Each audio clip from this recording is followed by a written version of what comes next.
কানপুরে শান্ত মিরাজদের উপর হামলার হুমকি দিয়ে রেখেছে অখিল হিন্দু মহাসভা।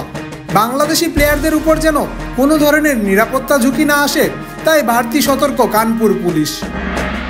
বিশেষ ইউনিট অ্যান্টি টেরোরিজম স্কোয়াডকে দেওয়া হয়েছে টাইগারদের সুরক্ষা রাখার দায়িত্ব। হোটেল থেকে মাঠ, দুই দলকেই দেওয়া হবে 3 স্তরের নিরাপত্তা।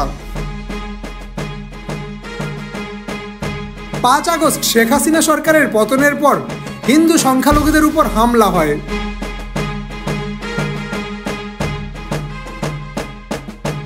সেই হামলায় ক্ষয়ক্ষতির সম্মুখীন হন অনেকেই।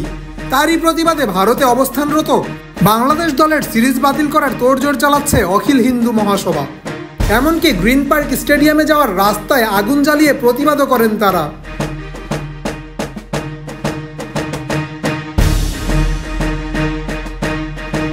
এছাড়াও গোয়ালিয়রে হতে যাওয়া টি-20 ম্যাচকে বন্ধেরও ডাক দিয়ে রেখেছে সংগঠনটি।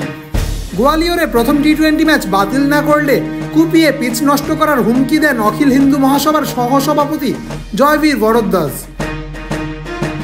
সংবাদ সংস্থা পিটিআইকে তিনি জানান, বাংলাদেশে হিন্দুদের উপর নৃশংসতা চালানো হয়েছে, মন্দির ভাঙা হয়েছে।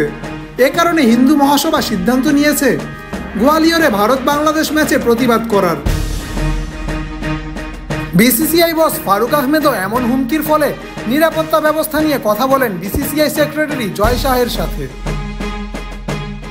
সব ধরনের নিরাপত্তার ব্যাপারে জয় শাহ আশ্বস্ত করেছেন বলে জানান ফারুক আহমেদ। জামান আশরাফ, টিম স্পোর্টস।